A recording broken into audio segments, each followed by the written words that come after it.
అందరికీ నమస్కారం. ఆంధ్రప్రదేశ్ ప్రజానీకానికి, ముఖ్యంగా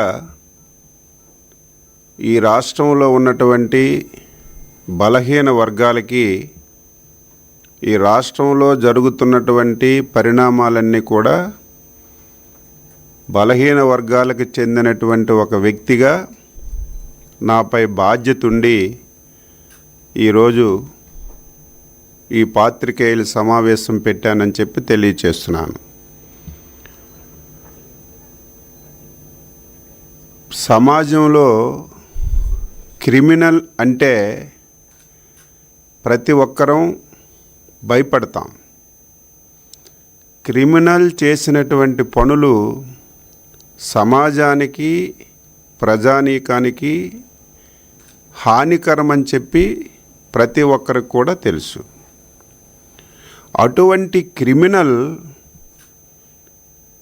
ఒక రాజకీయ పార్టీ పెట్టి అధికారాన్ని అడ్డుపెట్టుకొని వ్యవహారం చేస్తే ఏ విధంగా ఉంటుందో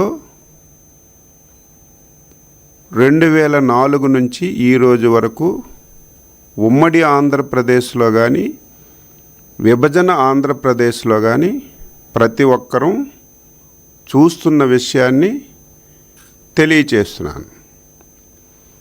క్రిమినల్ అనేవాడు నిరంతరం తప్పులు చేస్తూనే ఉంటాడు. చేసిన తప్పులు ఇతరులపై పెట్టి వారికి శిక్షలు పడే విధంగా వ్యవహరిస్తాడు. అదే కోవకు చెందినటువంటి వ్యక్తి మన రాష్ట్రంలో గొడ్డల పార్టీ అధ్యక్షుడు అని చెప్పి ఈ సందర్భంగా తెలియచేస్తున్నాను. నేను చెప్పిన విషయాలు ప్రతి ఒక్కరూ ఒక్కసారి ఆలోచన చేయమని చెప్పి కోరుతున్నాను. ఇందులో వాస్తవాలు గ్రహించమని చెప్పి కోరుతున్నాను. తరువాత నిర్ణయాలు తీసుకోమని చెప్పి తెలియజేస్తున్నాను. 2004లో తండ్రి అధికారాన్ని అడ్డం పెట్టుకొని లక్షల కోట్ల రూపాయలు అవినీతి చేశారని చెప్పి ఆరోపణలు ఎదుర్కొంటున్నటువంటి గొడ్డల పార్టీ అధ్యక్షుడు ఆ రోజు కూడా నీ అవినీతి దాహం గురించి ఎంతమందిని బలి తీసుకున్నావు? ఐఏఎస్ ఆఫీసర్ని బలి తీసుకున్నావు, మంచి రెప్యుటేషన్ ఉన్నటువంటి పారిశ్రామికవేత్తల్ని బలి తీసుకున్నావు, సామాన్యులను కూడా జైలుకి పంపించి ఏ విధంగా నువ్వు అవినీతికి పాల్పడ్డావో ఒక్కసారి గతాన్ని కూడా రాష్ట్ర ప్రజలు గుర్తు చేసుకోవాలని చెప్పి తెలియజేస్తున్నాను. తరువాత మాయమాటలు చెప్పి, ఆచరణ కానివన్నటువంటి మాటలు చెప్పి ప్రజలకి తప్పుదోవ పట్టించి 2019లో అధికారంలోకి వచ్చావు. ముఖ్యమంత్రి అయ్యావు. ముఖ్యమంత్రి పదవిని అడ్డం పెట్టుకొని ఏ విధంగా దోపిడీ చేశావో మనం మాట్లాడుకోవాల్సినటువంటి అవసరం లేదు. ఆంధ్రప్రదేశ్ రాష్ట్రంలో ఉన్నటువంటి ప్రకృతి వనరులన్నీ కూడా అధికారాన్ని అడ్డం పెట్టుకోవడమే కాదు, అమాయకులైనటువంటి బలహీన వర్గాల మెడ మీద కత్తి పెట్టి ఈరోజు నువ్వు అవినీతి చేసిన విషయాన్ని ఒకసారి గుర్తుపెట్టుకోవాలి. నువ్వు చేసినటువంటి అవినీతి ఒక్కొక్కటి ఈరోజు బయటపడుతున్నాయి. ఆర్థికంగా నువ్వు బలపడ్డావు, అన్యాయంగా ఈరోజు చాలామంది బలవుతున్నారు. నేను 2 రోజుల నుంచి గమనిస్తున్నాను. గొడ్డల పార్టీలో ఉన్నటువంటి బలహీన వర్గాలు గొంతు చించుకొని మాట్లాడుతున్నారు. చంద్రబాబు నాయుడు గారు, లోకేష్ బాబు గారు బలహీన వర్గాల మీద కక్ష గట్టారని సిగ్గు లేకుండా, ఎగ్గు లేకుండా మాట్లాడుతున్నారు. నేను సూటిగా అడుగుతున్నాను, మీరు తప్పులు చేశారు. గొడ్డల పార్టీ అధ్యక్షుడు చెప్పిన ప్రతి పని మీరు చేసి, అవినీతి చేసి, అక్రమంగా దొరికిపోయి మీరు కేసుల్లో ఇరుక్కొని మీరు జైలుకి వెళ్తుంటే ఇదేదో బలహీన వర్గాల మీద కక్ష కట్టారని మాట్లాడుతున్నారు. 2019-24 బలహీన వర్గాల మీద దమనకాండ చేశారు మీరు. ఆషామాష విషయం కాదు. నిన్న ధర్మాన ప్రసాద్ గొంతు చించుకొని మాట్లాడుతున్నాడు. నేను బలహీన వర్గాలకు చెందిన వ్యక్తిని కాదా? మా సోదరులు కొల్లు రవీంద్ర బలహీన వర్గాలకు చెందిన వ్యక్తి కాదా? రాజకీయ చరిత్ర కలిగినటువంటి వెలమల రామకృష్ణ గారు బలహీన వర్గాలకు చెందిన వ్యక్తి కాదా? అయ్యన్న పాత్రుడు గారు బలహీన వర్గాలకు చెందిన వ్యక్తి కాదా? ఈ విధంగా ఎంతోమంది బలహీన వర్గాల్ని టార్గెట్ చేశారు. మేము చేసిన తప్పేంటి? తెలుగుదేశం పార్టీకి, చంద్రబాబు నాయుడికి అండగా ఉండడం. 2019 నుంచి 24 వరకు నువ్వు చేసినటువంటి దోపిడీ, ప్రజా వ్యతిరేక విధానాలు, అరాచకాలు గొంతెత్తి మాట్లాడడమే మేము చేసిన తప్పు తప్ప మేము చేసిన తప్పేంటి? నాకు 2 సార్లు జైలుకి పంపించారు. ఆన్సర్ చేయాలి. చేయని తప్పుకి కావాలని చెప్పి అచ్చెన్నాయుడు గారు తెలుగుదేశం పార్టీలో బలమైనటువంటి గొంతు. ఆయన మొదటే మనం కేసులు పెట్టి జైల్లో వేసిస్తే భయపడి బయటికి ఎవరూ రారని చెప్పి 80 రోజులు కేసు పెట్టారు. ఒక్కటంటే ఒక్క ఆధారం, ఒక్క పైసా అంటే ఒక్క పైసా ఎక్కడి నుంచైనా మేము తీసుకున్నట్టుగా ఒక్క ఆధారం కూడా చూపించకపోతే ఆ కేసులన్నీ కూడా కొట్టేశారు. రెండవది, గొడ్డల పార్టీలో ఉన్నటువంటి ధర్మాన ప్రసాద్ మా జిల్లా వ్యక్తి. నువ్వే రెవెన్యూ మంత్రిగా ఉన్నావు. లోకల్ బాడీ ఎలక్షన్స్ వచ్చాయి. నేను మా ఊరిలో, మా ఇంటిలో, మా ఆఫీసులో ఉన్నాను. మా గ్రామ పంచాయతీ ఎన్నికల్లో నా దగ్గరికి వస్తే మీలో మీరు కూర్చొని రాజీ చేసుకొని ఏకగ్రీవం చెయ్యండి అని చెప్తే అదేదో నేను చెప్పడం కాదు, రికార్డ్ అయింది. రికార్డు కూడా బయట పెట్టారు.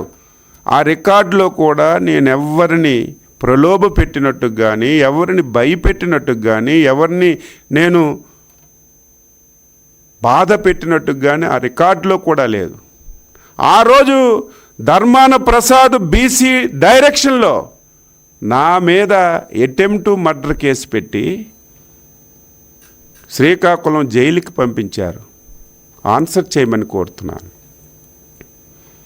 మా కొల్లు రవీంద్ర గారు ఒక ఫోన్ కాల్ వచ్చిందని చెప్పి ఆయన మీద మర్డర్ కేసు పెట్టి జైల్లో పెట్టారు. రామకృష్ణుడు గారి మీద ఎస్సీ అట్రాసిటీ కేసు పెట్టారు. అయ్యన్న పాత్రుడి మీదగా రేప్ కేసు పెట్టారు. బలహీన వర్గాలు ఆ రోజు ఏ విధంగా బలైపోయారో మీరు గుర్తులేదా? ఈరోజు మీరు మీ కుటుంబ వ్యవహారాల్లో మీరు చాలా చాలా తప్పులు, ఇదేదో అచ్చెన్నాయుడు చెప్పాడని కాదు, ఏది చేసినా చంద్రబాబు నాయుడు. నిన్న నాగేశ్వరరావుకి అరెస్ట్ చేశారు. ఎవరు చేశారు? రాష్ట్ర ప్రభుత్వంకి ఏం సంబంధం? కేంద్ర ప్రభుత్వంలో ఉన్నటువంటి ఎన్ఫోర్స్మెంట్ డైరెక్టరేట్ డైరెక్ట్గా మీ కుటుంబం యొక్క అకౌంట్లలో డబ్బులు పడ్డాయని వాస్తవాలు తెలిసిన తర్వాత ఈడీ ఎంక్వైరీ చేసి జైల్లో వేస్తే ఇదేదో బలహీన వర్గాల మీద కక్షను మాట్లాడుతున్నారు. జోగి రమేష్ అక్రమం మద్యంలో తయారీలో కానీ, మద్యం లిక్కరు డాన్గా తయారై వ్యవహరించినటువంటి తీరులో కేసు పెట్టి అరెస్ట్ చేస్తే దాని మీద మా మీద పడతా. నీ కుటుంబ వ్యవహారం, నీ కోడలు కొడుకు ఎప్పుడు చంద్రబాబు నాయుడు, లోకేష్ బాబు ఇలాంటి వీటి మీద ఎప్పుడూ కనీసం ఆలోచన కూడా చేయరు. నిస్సిగ్గుగా మాట్లాడుతున్నారు. ఇదేదో చంద్రబాబు నాయుడు గారు, లోకేష్ బాబు గారు మా కుటుంబాల మీద కూడా పడ్డారని. అంత హీనులు కాదు. మీ అంత దరిద్రమైనటువంటి ఆలోచన ఎవరికీ రాదు. నీ కుటుంబ తగాయిదాన్ని మా మీద పెట్టి దాన్ని కూడా నువ్వు విమర్శిస్తున్నావు. ముందు దీనికి ఆన్సర్ చేయమని చెప్పి అడుగుతున్నాను. నిన్నందరూ కూర్చున్నారు బలహీన వర్గాల గురించి మాట్లాడే నైతిక హక్కు మీకు ఉందా అని చెప్పి అడుగుతున్నాను. స్వాతంత్రం వచ్చింది 80 సంవత్సరాలు అయింది. 35 సంవత్సరాలు ఈ రాష్ట్రానికి దేశానికి ఎన్నో రాజకీయ పార్టీలు పరిపాలన చేశాయి. బలహీన వర్గాలని ఓటు వేసినటువంటి యంత్రాలుగే వాడుకున్నారు తప్ప బలహీన వర్గాల గురించి ఎవరైనా ఎప్పుడైనా ఆలోచన చేశారా అని చెప్పి నేను అడుగుతున్నాను. ఫస్ట్ టైం విశ్వవిఖ్యాత నట సార్వభౌముడు నందమూరి తారక రామారావు గారు తెలుగుదేశం పార్టీ పెట్టిన తరువాత బలహీన వర్గాలకి ఆర్థికంగా, రాజకీయంగా, సామాజికంగా అవకాశాలు వచ్చిన విషయాన్ని ఘంటాపదంగా బల్లగుద్ది ఈరోజు చెప్పదలిచాను. అందుకే ఈ రాష్ట్రంలో ఉన్నటువంటి బలహీన వర్గాలు ఓన్ చేసుకున్నారు. బలహీన వర్గాలంటే తెలుగుదేశం, తెలుగుదేశం అంటే బలహీన వర్గాలు. ఈరోజు రిజర్వేషన్ల గురించి మాట్లాడుతున్నారు, అభివృద్ధి గురించి మాట్లాడుతున్నారు, బలహీన వర్గాల సంక్షేమం గురించి మాట్లాడుతున్నారు. 2014-19 బలహీన వర్గాలకి ఒక స్వర్ణయుగం. సంక్షేమ పథకాలు అందించడంలో కానీ, బలహీన వర్గాలకి విద్య, వైద్యం, స్వయం ఉపాధి ఉండాలని ఆ రోజు మేము తీసుకున్నటువంటి కార్యక్రమాలు కానీ నభూతో నా భవిష్యత్తు, రిజర్వేషన్లు కానీ ఏది తీసుకున్నా సరే తెలుగుదేశం ఈరోజు ఎన్డీఏ ప్రభుత్వం తప్ప ఏ రాజకీయ పార్టీ, ఏ నాయకుడు బలహీన వర్గాల గురించి ఆలోచించలేదు. 2014లో నేను కూడా బీసీ మంత్రిగా ఉన్నాను. ఒకేసారి ప్రతి నియోజకవర్గానికి ఒక రెసిడెన్షియల్ స్కూల్ చొప్పున 175 రెసిడెన్షియల్ స్కూల్స్ ఇచ్చాం.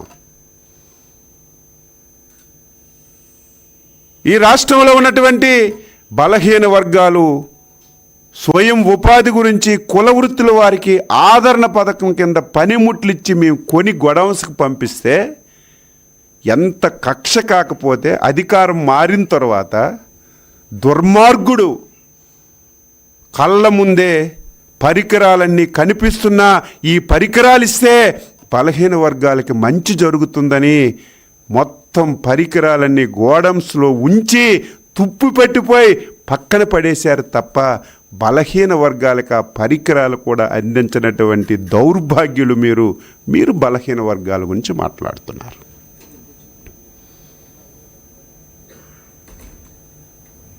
మీరు అధికారంలోకి వచ్చారు, మాయ మాటలు చెప్పారు, ఆన్సర్ చేయమని కోరుతున్నారు. ఏం చేశారు 5 సంవత్సరాలు? ఒక 5 పైసలు బలహీన వర్గాల గురించి మీరు ఖర్చు పెట్టారా?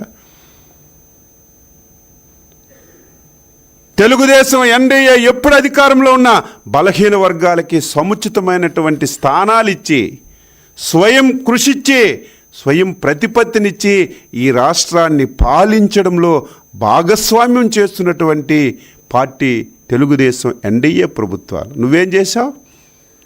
పేరుకు మంత్రులని చెప్పావు, డిప్యూటీ చీఫ్ మినిస్టర్లు అని చెప్పావు, 54 కార్పొరేషన్లు అని చెప్పావు. దేనికవి? 4 గీసుకోవడానికైనా పదవులు పనికొచ్చాయా? ఎవరికైనా ఒక స్వేచ్ఛ ఉందా? ఒక మాట్లాడే నైతిక హక్కు ఆ రోజు ఎవరికైనా ఉందా? ఆంధ్రప్రదేశ్ రాష్ట్రాన్ని నీ సొంత మనుషులు 4 ఈ రాష్ట్రాన్ని రాసి పెట్టేశావు. ఉత్తరాంధ్రకు ఒక రెడ్డి, గుంటూరు కృష్ణాకు ఒక రెడ్డి, ప్రకాశం నుంచి 6 జిల్లాలకు ఒక రెడ్డి, రాయలసీమకు ఒక రెడ్డి, 4 రెడ్డిల్ని ఈ రాష్ట్రాన్ని రాసిపెట్టి ఎక్కడ బలహీన వర్గాలకి స్వేచ్ఛ లేకుండా కనీసం చిన్న పని కూడా చేసుకోలేనటువంటి దద్దమ్మలుగా తయారు చేసినటువంటి నువ్వు ఈరోజు బలహీన వర్గాల గురించి మాట్లాడుతున్నావు. మాట్లాడితే 54 కార్పొరేషన్లు అంటావు. ఒక్క కార్పొరేషన్కి ఒక పైసా ఇచ్చావా? కనీసం కూర్చోడానికి కుర్చీలైనా ఇచ్చావా అని చెప్పి అడుగుతున్నాను. ఏం చేసావు 5 సంవత్సరాలు? ఇవన్నీ ఒక ఎత్తు. బలహీన వర్గాలకి రాజ్యాధికారం కల్పించవలసిన బాధ్యత ప్రభుత్వాలపైన ఉంది, రాజకీయ పార్టీలపైన ఉంది. స్వాతంత్రం వచ్చిన తర్వాత 1982 వరకు బలహీన వర్గాలకి రిజర్వేషన్ లేదు. ఈ రాష్ట్రంలో ఉన్నటువంటి ప్రతి ఒక్క బలహీన వర్గాల సోదరీమణులు గుండె మీద చెయ్యి వేసుకొని ఒక 2 సెకండ్లు 2 నిమిషాలు ఆలోచన చేసి నా మాటలు వినమని చెప్పి కోరుతున్నాను. 1984లో విశ్వవిఖ్యాత నట సార్వభౌములు నందమూరి తారక రామారావు గారు స్థానిక సంస్థల్లో 20% రిజర్వేషన్లు ఇచ్చింది పసుపు జెండా తెలుగుదేశం ఎన్టీ రామారావు. అవునా కాదా ఆలోచన చేయమని కోరుతున్నాను. వెంటనే 85లో మాండలిక వ్యవస్థ వచ్చి మండల ప్రెసిడెంట్లు వస్తే 20% మంది బలహీన వర్గాలు రాజ్యాధికారం వచ్చింది. జిల్లా పరిషత్తుల్లో రాజ్యాధికారం వచ్చింది. మున్సిపాలిటీల్లో రాజ్యాధికారం వచ్చింది. ఇచ్చింది ఎవరో ఒకసారి గుర్తు చేసుకోమని చెప్పి తెలియజేస్తున్నారు. 1994లో కేంద్ర ప్రభుత్వం 94-95 రాజ్యాంగ సవరణ చేసింది. రాజ్యాంగ సవరణ చేసిన తర్వాత 95లో మన నాయకుడు మన ముద్దుబిడ్డ చంద్రబాబు నాయుడు గారు ముఖ్యమంత్రి అయ్యారు. ఆ రాజ్యాంగ సవరణని ఆసరాగా తీసుకొని 20% సరిపోదు, సమాజంలో సగభాగం బలహీన వర్గాలు ఉన్నారు, వారికి రిజర్వేషన్లు పెంచాలని చెప్పి 95లో 20% నుంచి 34% రిజర్వేషన్ పెంచిన వ్యక్తి మా నాయకుడు, మా బలహీన వర్గాల ముద్దుబిడ్డ, బలహీన వర్గాల ఆశాజ్యోతి చంద్రబాబు నాయుడు గారు అని చెప్పి బల్లగుది. ఇది వాస్తవం అవునా కాదా? అచ్చెన్నాయుడు చెప్పింది నిజమా కాదా? ఇదేది దాపరికం లేదే. ప్రతిదీ జీవోలు ఉంటాయి, చట్టాలు ఉంటాయి. ఈ రకంగా బలహీన వర్గాలకు రిజర్వేషన్స్ ఇచ్చాం. ఇచ్చిన తర్వాత ఎన్ని ఎలక్షన్లు జరిగాయి? 95లో జరిగాయి, 2001లో జరిగాయి, 2009లో జరిగాయి, 2013లో జరిగాయి. నీ తండ్రి అధికారంలో ఉన్నప్పుడు పోలేదు. చంద్రబాబు నాయుడు అధికారంలో ఉన్నప్పుడు బీలికి 34 రిజర్వేషన్, కిరణ్ కుమార్ రెడ్డి ఉన్నప్పుడు 34% రిజర్వేషన్. మళ్ళీ 2019లో గొడ్డల పార్టీ వచ్చిన తర్వాతే 34% రిజర్వేషన్ నుంచి 24% ఎందుకు తగ్గిందో ఆన్సర్ చేయమని చెప్పి గొడ్డల పార్టీని అడుగుతున్నా. అది ఆన్సర్ చేసిన తర్వాత మీరు బలహీన వర్గాల గురించి మాట్లాడండి. ఏం చట్టం నిన్నొచ్చి ఈరోజు పోలేదు కదా. 94లో చంద్రబాబు నాయుడు చట్టం తెచ్చిన తర్వాత 95లో ఎలక్షన్లు జరిగాయి, 2001లో జరిగాయి, 2009లో జరిగాయి, 2013లో జరిగాయి. అప్పుడు ఈ చట్ట ప్రకారమే 34%తో రిజర్వేషన్లు జరిగాయి. నువ్వు వచ్చావు. ఆ రోజే బలహీన వర్గాలకి తీరని అన్యాయం. ఒక విషయం మీరు ఎప్పుడు రాయటం లేదు. ఒక చట్టం ఉంది, 34% రిజర్వేషన్లు చేయడానికి 94-95 రాజ్యాంగ చట్ట సవరణ చేసిన తర్వాత ఆంధ్రప్రదేశ్ రాష్ట్రం కూడా ఒక చట్టం చేసింది. ఒకవేళ రిజర్వేషన్లు పెంచాలన్నా తగ్గించాలన్నా ఆ చట్టాన్ని సవరణ చేయాలి. దుర్మార్గులు 2019లో ఆ చట్టాన్ని సవరణ కూడా చేయకుండా ఆదరాబాదరగా ఇదొక అవకాశం, బలహీన వర్గాల మీద కక్ష తీర్చుకోవడానికి ఇది నాకు ఒక అవకాశం దొరికిందని ఇమీడియట్గా చట్టాన్ని సవరణ చేయకుండా 34% నుంచి 24% తగ్గించి ఒక జీవో తీసుకొచ్చి ఆదరాబాదరగా ఎలక్షన్లు పెట్టి మా బలహీన వర్గాలు పొట్టను కొట్టావు. ఎన్ని పదవులు పోయాయి? 16,000 పదవులు పోయాయి. ఇది నీ పాపం కాదా? చట్టాన్ని ఆంధ్రప్రదేశ్ హైకోర్టు కొట్టేస్తే కనీసం సుప్రీంకోర్టుకి వెళ్ళాలనే ఇంకిత జ్ఞానం కూడా లేకుండా ఈరోజు గొడ్డల పార్టీ అధ్యక్షుడు ఏది చెప్తే అది వెనకొన్ని తానా తందాన అంటున్న ఈ బలహీన వర్గాల నాయకులకి ఇవన్నీ ఆన్సర్ చేయమని చెప్పి కోరుతున్నాను.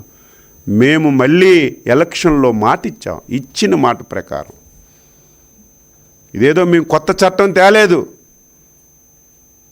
94-95 రాజ్యాంగ సవరణలో ఈ రాష్ట్రంలో ఉన్నటువంటి పంచాయతీరాజ్ చట్టం క్యాన్సిల్ అవ్వలేదు. ఆ చట్టం ఉంది.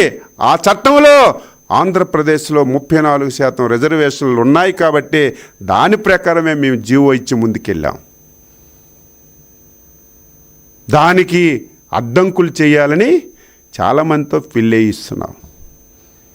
బలహీన వర్గాలకు 30% రిజర్వేషన్స్ అయితే బలహీన వర్గాలు స్థానిక సంస్థల్లో అధికారంలోకి వస్తే వీళ్ళకి పుట్టగతులు ఉండవని దాన్ని కూడా ఆపుదల చేయాలని చాలా ప్రయత్నాలు రిక్వెస్ట్ చేస్తున్నాను. అన్ని వర్గాలకి బలహీన వర్గాల నాయకుడిగా చేతులెత్తి దండం పెడుతున్నాను. దీన్ని ఆదుకో, ఎవ్వరు అడ్డుకోవద్దు. ఒక మంచి ఉద్దేశంతో చంద్రబాబు నాయుడు, ఎవరికి నష్టం లేదే.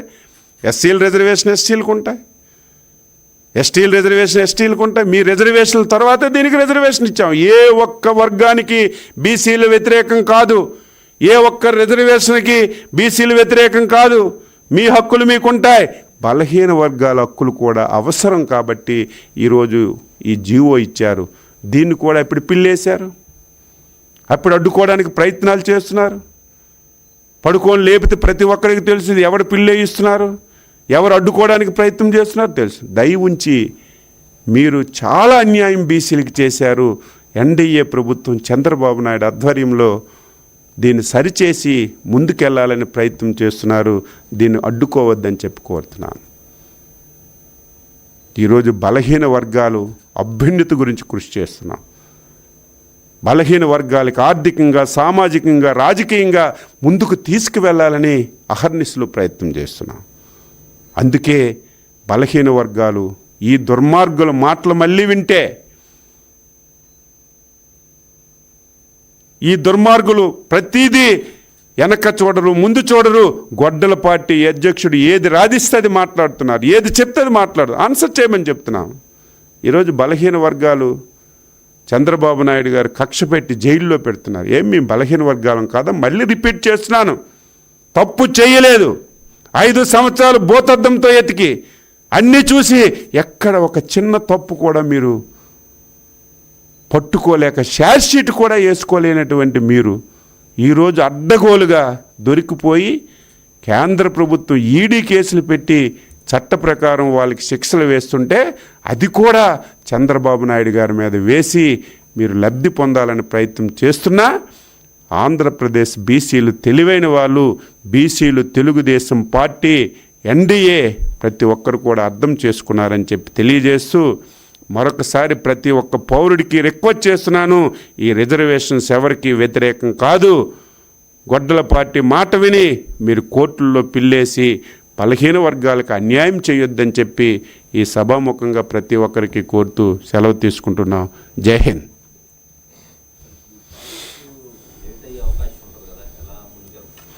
ఎందుకు లేట్ అవుతుంది? కోర్టులో కేసులు వస్తాయి. మేము కూడా మంచి లాయర్లకు పెడుతున్నాం. ఇక్కడ హైకోర్టులో పెట్టాం, సుప్రీంకోర్టు కూడా అవసరం ఉంటే వెళ్తాం. చివరి నిమిషం వరకు బలహీన వర్గాలకి రిజర్వేషన్స్ గురించి మేము తీవ్రంగా ప్రయత్నం చేస్తున్నాం. ఇది కొత్త రిజర్వేషన్స్ కాదు, మీరు అది తెలుసుకోవాలి. పాత యాక్టు ఇప్పుడే చెప్పాను, కొంతమంది దీన్ని గ్రహించి ఉంటారు, గ్రహించకపోయారు. వీళ్ళు 34% పాత యాక్ట్ ఈ రాష్ట్రంలో ఉంటే ఆ చట్టాన్ని కనీసం సవరణ కూడా చేయకుండా ఒక చట్టాన్ని ఉంచుకొని ఆ చట్టంలో 34% రిజర్వేషన్స్ ఉంటే దాన్ని 24 చేసేటప్పుడు చట్ట సవరణ చేయాలి. కనీసం చట్ట సవరణ కూడా చేయకుండా ఒక జీవో ఇచ్చి 24%కి ఆదరాబాదరగా వెళ్ళిపోయారు. అంటే ఒక అవకాశం దొరికింది, బలహీన వర్గాల మీద కక్ష తీర్చుకోవడానికి ఒక అవకాశం దొరికిందని ఆదరాబాదరగా చేశారు. మేము ఆ చట్టంలో 34%, ఆ చట్టం బతికొంది, చనిపోలేదు. ఆ చట్టం ప్రకారమే జీవో ఇచ్చాం. కాబట్టి న్యాయస్థానంలో కూడా తప్పనిసరిగా పోరాటం చేస్తాం. అందుకే అందరికీ రిక్వెస్ట్ చేస్తున్నాను, ఎవరికి మేము వ్యతిరేకం కాదు. ఎస్సీలు రిజర్వేషన్ పో, ఎస్టీలు పో, మైనార్టీలు ఎవరు రిజర్వేషన్ అనుకుంటాయి. మా హక్కుల గురించి మేము మాట్లాడుతున్నాం. చంద్రబాబు నాయుడు గారు ఎన్డీఏ ప్రభుత్వం సహకరిస్తుంది, మీరు కూడా సహకరించమని చెప్పి కోరుతున్నాను.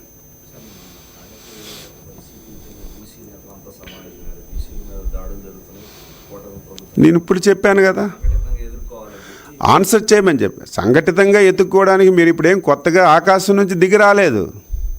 నేను ప్రతిసారి చెప్తుంటాను, ఇదేదో ఆషామాషిగా అనుకుంటారు అచ్చెన్నాయుడు ఏంటి మాటకి చెప్తానని. ఎవరో కొత్తగా ఇప్పుడే ఆకాశం నుంచి దిగొచ్చి ఒక రాజకీయ పార్టీ పెట్టి మాట్లాడితే ఇదేదో కొత్తోడు కదా వచ్చాడు కదా అని ఆలోచనలో పడవచ్చు. 5 సంవత్సరాలు ఈ రాష్ట్రానికి వెలగబెట్టి అధికారాన్ని దమనకాండ చేశావు. బీసీల మీద దమనకాండ, అక్రమంగా ఏం తప్పు చేశాం? నేను ఇప్పుడు చెప్పాను కదా, ఆన్సర్ చేయమని చెప్తాను. నాకు 2 సార్లు జైల్లో పెట్టింది. ఏం తప్పు చేశానని జైల్లో పెట్టావు? తెలుగుదేశం పార్టీ కరుడుగట్టిన కార్యకర్తగా ఉన్నాం, గొంతెత్తి మాట్లాడుతున్నాం, నీ అవినీతి అరాచక విధానాల్ని మాట్లాడుతున్నామని చెప్పి నా మీద కేసులు పెట్టారు. ఈరోజు గొంతు చిచ్చుకుంటున్నారు. ఏం చట్టం తన పంచాయతీ చేయదా? ఈరోజు నేను చెప్పామా? ఈరోజు పేపర్లన్నీ చూశాను, డైరెక్ట్గా కుటుంబ సభ్యుల అకౌంట్లో ఎంత డబ్బు పడ్డాయి నేనే పేపర్ చదివాను. నీ కుటుంబ వ్యవహారం. నేను ఆయన వచ్చి గొంతు చించుకుంటున్నాడు, లోకేష్ మీద పడుతున్నాడు, రెడ్ బుక్ అంటున్నాడు, రేపు డెత్ బుక్ అన్నాడు. రెడ్ బుక్కే కరెక్ట్గా పనిచేసి మీరు ఎవరైనా ఉంటారా? నీ కుటుంబ వ్యవహారం అది. మీలాగా మీ గొడ్డల పార్టీలాగా కుటుంబ వ్యవహారాల్లో దూరి కుటుంబాలను విడదీసే కుసంస్కృతి అసలు కల్లో కూడా రాదు మా నాయకులు చంద్రబాబు నాయుడు గారిలో. మీకది మీ వ్యవహారాలు మీరు తీర్చుకోరు. మీ వ్యవహారాల్ని చంద్రబాబు నాయుడు మీద, తెలుగుదేశం మీద, ఎన్డీఏ మీద పెడుతుంటే ప్రజలు అమాయకులు కాదు. నేను ఈరోజు మళ్ళీ రిక్వెస్ట్, అచ్చెన్నాయుడు మాట్లాడిన ప్రతి మాట లైవ్లో చూస్తున్నారు, ఫేస్బుక్లో చూస్తున్నారు. తప్పుంటే అచ్చెన్నాయుడు మీరు మాట్లాడింది తప్పని మీరు నాకు ఆన్సర్ చేయండి, నేను మళ్ళీ ఆన్సర్ చేస్తాను.